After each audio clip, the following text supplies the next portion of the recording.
Lewis Hamilton didn't just drive a race in Canada. He pulled off a psychological operation that left his Ferrari teammate Charles Leclerc completely rattled. And the proof is in a comment that Leclerc probably wishes he could take back right about now. According to reports from the High Performance Racing podcast, Hamilton's pace was so strong that it got inside Leclerc's head. And I mean really inside, like he set up a tent and started roasting marshmallows in there.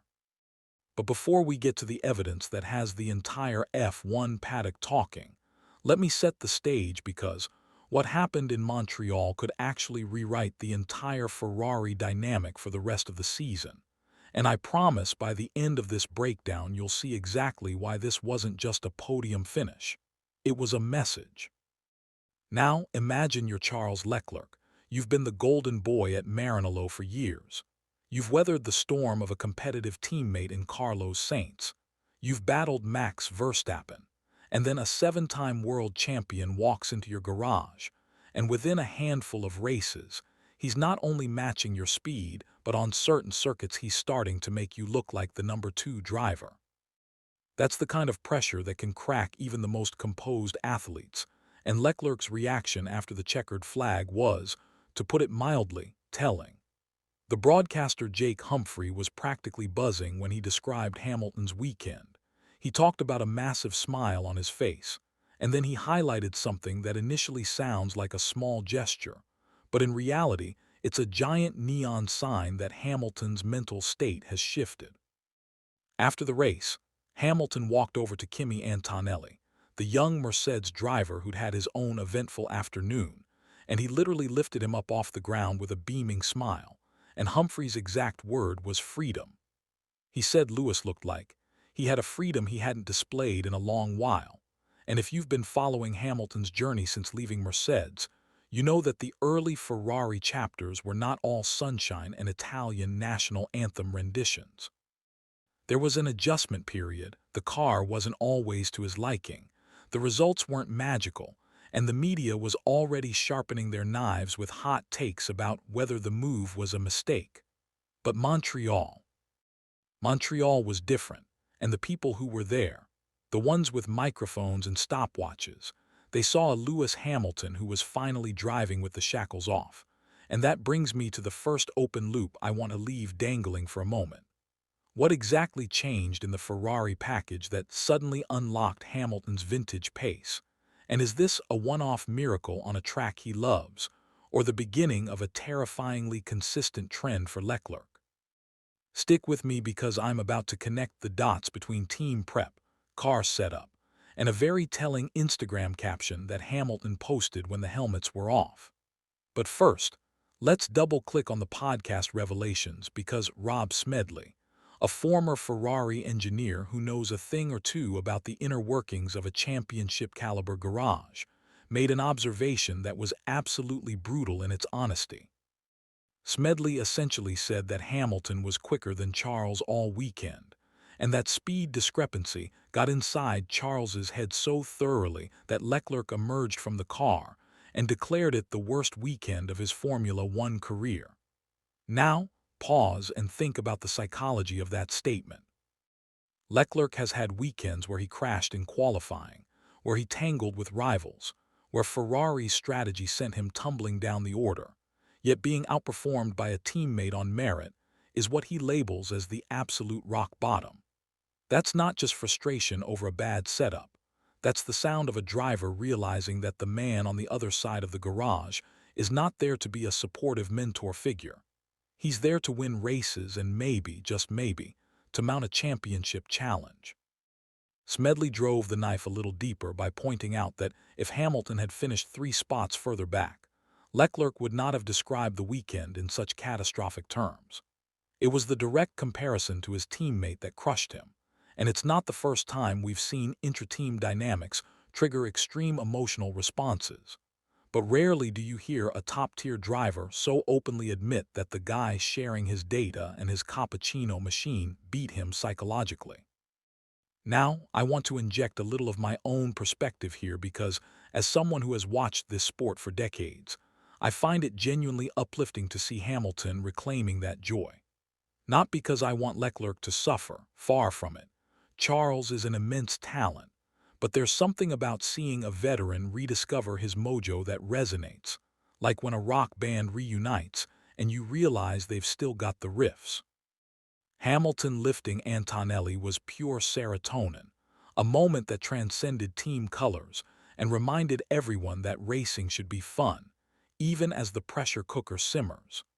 But the emotional warmth doesn't erase the competitive implications, and this is where the story takes a turn that will have Ferrari's strategy team pulling all-nighters in Monaco.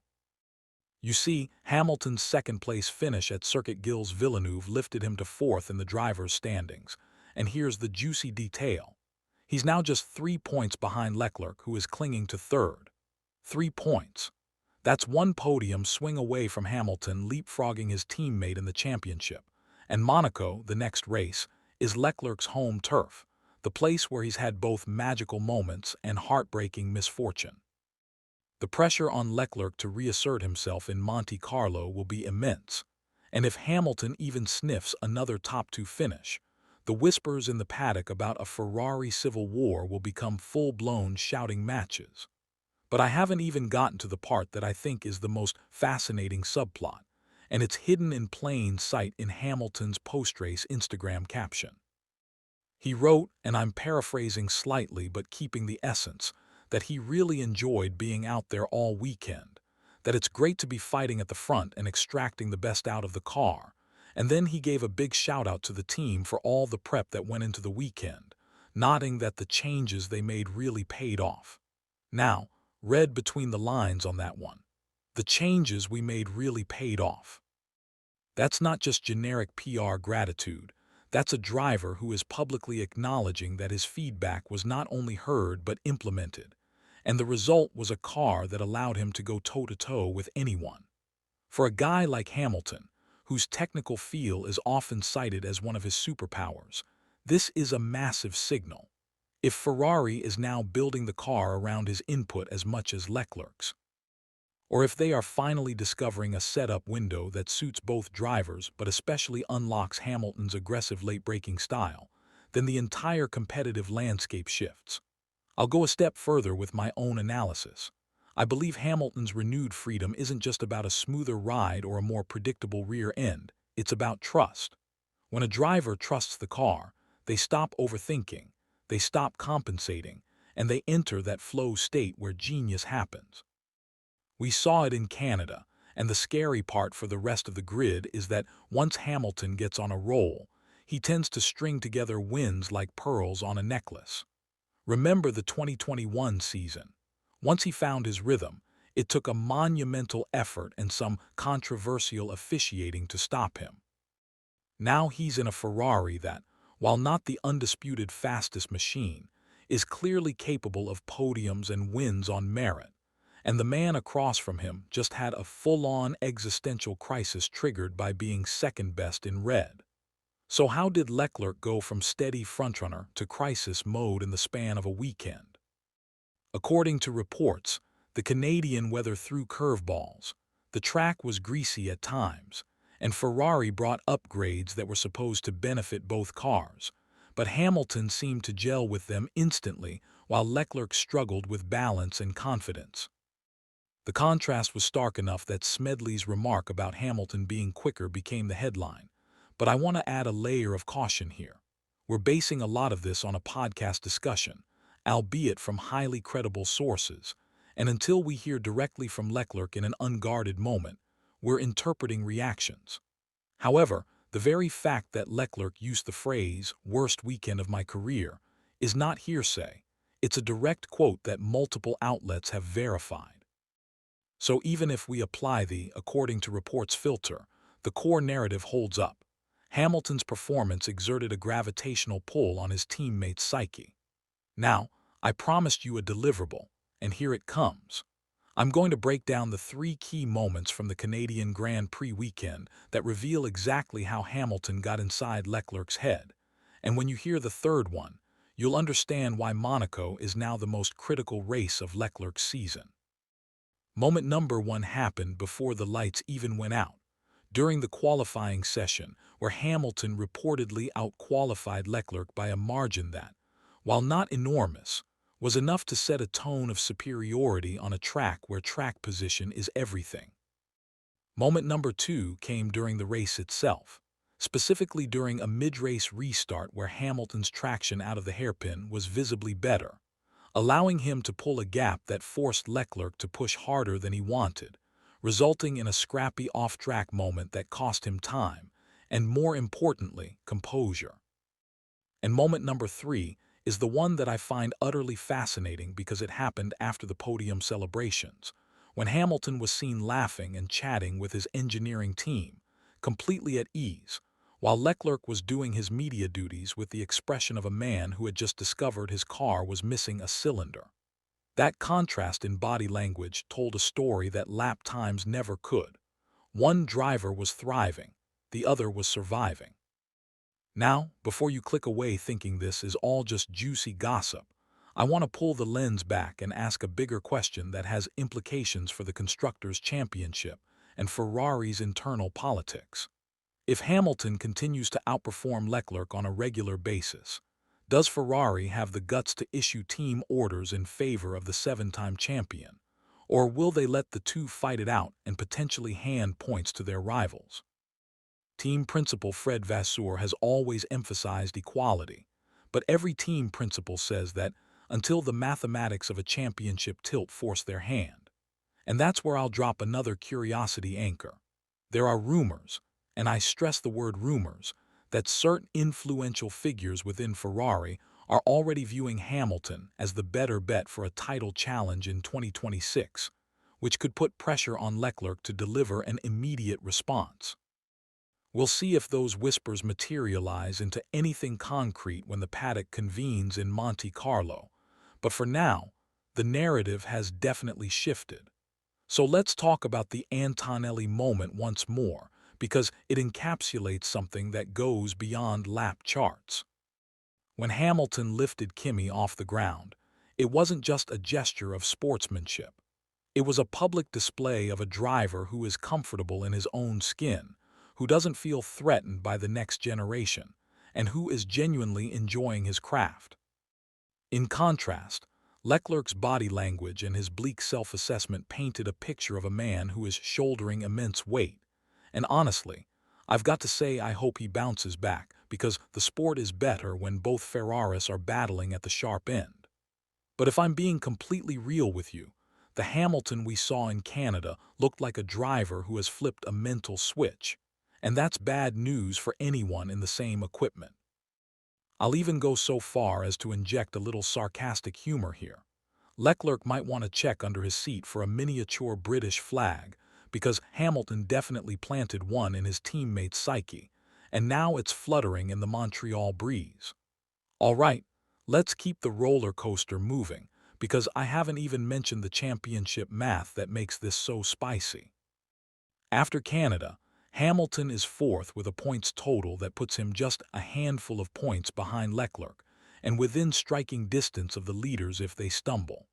The Ferrari is clearly the second or third fastest car depending on the circuit, but the margins are so tight that driver performance is becoming the decisive factor.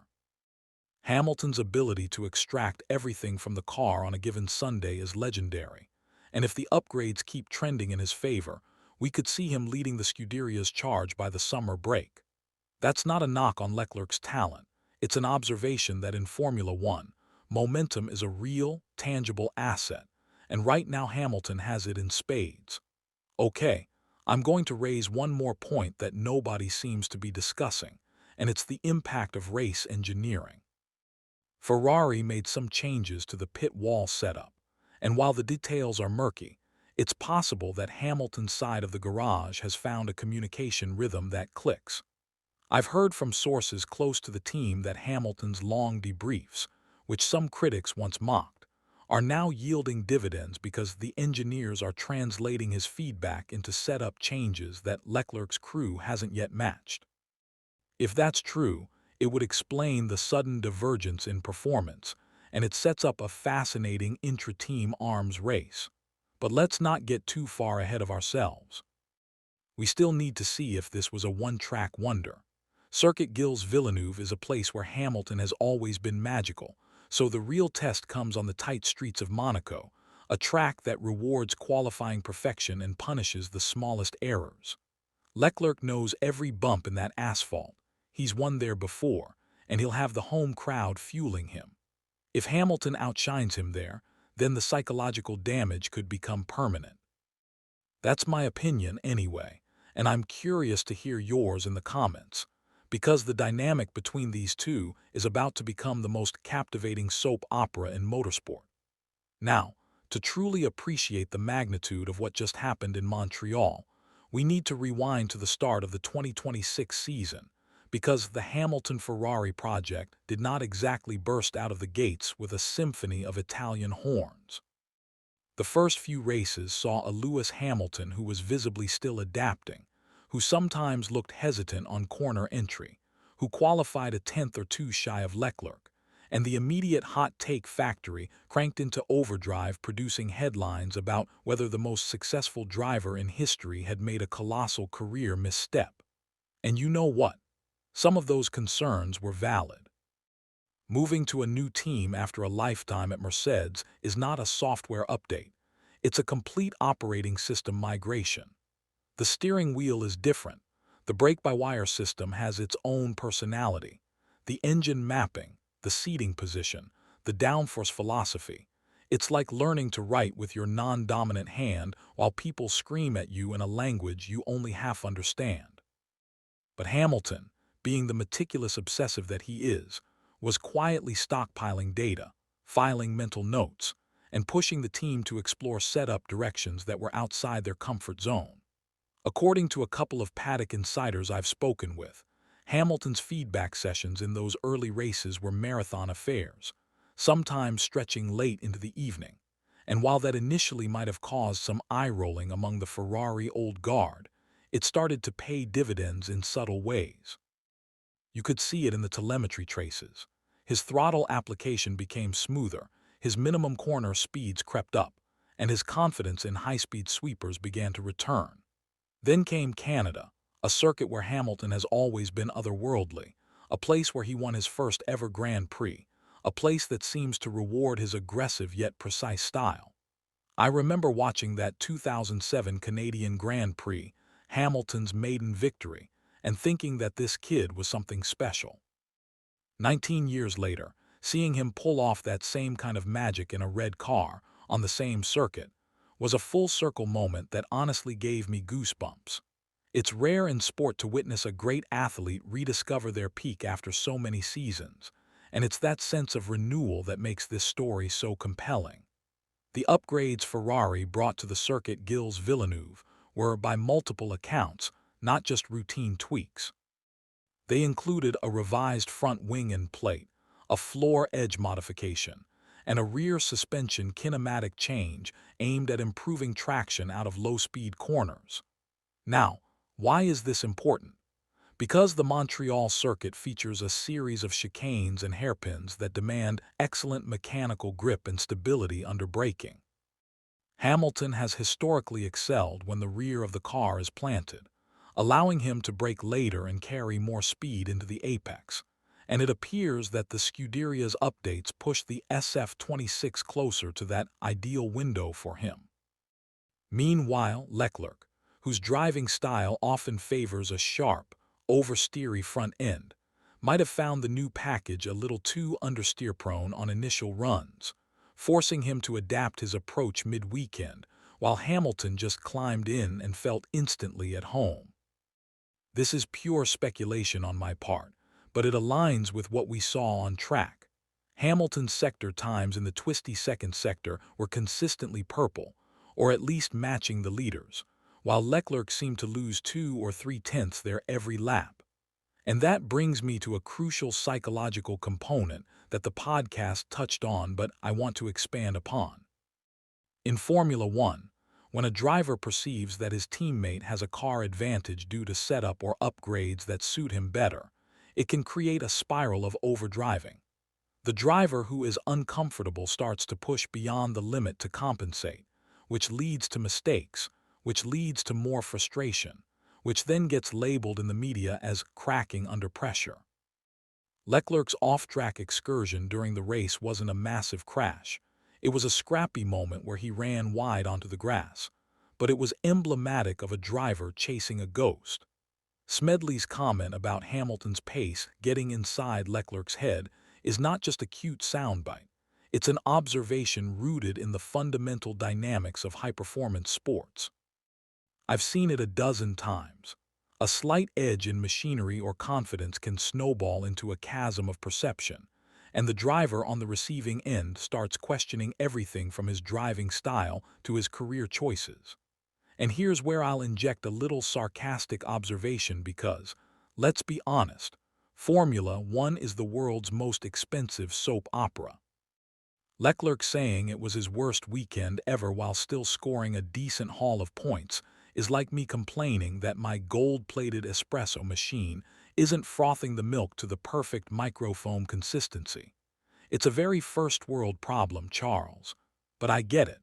The pressure inside Ferrari is Mount Everest in a racing suit. Still, you have to marvel at the contrast. Hamilton, who is 17 years into his F1 career, looked like a kid on Christmas morning, while Leclerc in his prime years sounded like he just discovered his car was powered by a hamster wheel. Okay, let's pivot to the Antonelli lift again, because I promised I'd tie it into a larger narrative, and I think it's a window into Hamilton's headspace that is more revealing than any telemetry graph. Kimi Antonelli is a Mercedes Jr., a driver who is tipped by many to be the next Verstappen-level talent, and he's currently racing for the Mercedes customer team, so he's essentially part of Hamilton's old family. For Lewis to physically lift him off the ground in a moment of pure, unscripted joy sends a message that there is no animosity, no bitterness about how his Mercedes chapter ended. It shows that Hamilton has made peace with his past and is fully embracing his present, and that emotional liberation is translating directly into lap time. I've always believed that a happy driver is a fast driver, and the evidence from Montreal supports that. Now, let's talk about the Instagram caption in greater detail, because I'm going to read between the lines like a literary critic analyzing a poem. When Hamilton wrote, "The changes we made really paid off," he deliberately used "we." Not the team, not they, but we. That inclusive pronoun is a subtle but powerful declaration of integration. He's signaling that he's no longer a newcomer trying to fit in. He's now a core part of the development loop. And he followed it up with, "It's great to be fighting at the front and extracting the best out of the car," which tells me that he feels the car is now an extension of his, well, rather than a machine he's wrangling. That's the zone where champions operate, and the timing of that message, posted just hours after Leclerc's somber interviews, created a stark juxtaposition on social media. Fan accounts immediately picked up on the tonal mismatch, and the memes started flowing within minutes. My personal favorite was a split screen with Hamilton beaming and Leclerc staring into the abyss, captioned, "When you've got the setup versus when the setup's got you." Harmless fun, but it captures the sentiment. So where does this leave us heading into the Monaco Grand Prix? I'll tell you where, on the precipice of a defining moment. Monaco is a track that is notorious for not forgiving even the tiniest hesitation. It's a circuit where qualifying determines 90% of your weekend, and the driver who can hook up a lap in Q3 with absolute precision walks away with the trophy. Leclerc has had a complicated relationship with his home race. A heartbreaking DNS due to a qualifying crash, a strategic blunder that cost him a podium, but also flashes of brilliance that remind everyone why he's considered a generational talent. He will be desperate, and I mean desperate, to turn the tables on Hamilton. The Tifosi will be out in full force, the Italian press will be breathing down his neck, and every micro-expression will be analyzed. If Hamilton, who has won Monaco 3 times but also struggled there in recent seasons, manages to outqualify Leclerc on those hallowed streets, the psychological earthquake will register on the Richter scale. And that leads me to the next open loop I want to plant. There are reports, albeit unconfirmed, that Ferrari is planning a significant upgrade package specifically for Monaco, and the big question is whether it will be a neutral upgrade that benefits both drivers equally, or if it will lean further in the direction of Hamilton's preferred balance. I'm not saying there's a conspiracy, but in F1, the engineering path of least resistance sometimes aligns with the driver who provides the most actionable feedback, and right now that might just be Hamilton. So keep your eyes peeled for technical leaks in the days leading up to Monaco. Now, I'm not a psychologist, but I've read enough about performance anxiety to know that when a high achiever suddenly underperforms relative to their own standards, they often catastrophize the situation. Leclerc's worst weekend remark might be a symptom of that, an emotional overreaction that reflects the immense pressure he puts on himself. And that pressure is only going to intensify because the Italian media, God love 'em, will be running front-page stories with headlines like Leclerc in crisis if he doesn't deliver in Monaco. It's a brutal environment, and managing it is a skill in itself, one that Hamilton has mastered over years of championship battles. I'll leave you with this thought, and it's a bit of a curveball. What if Hamilton's resurgence actually helps Leclerc in the long run?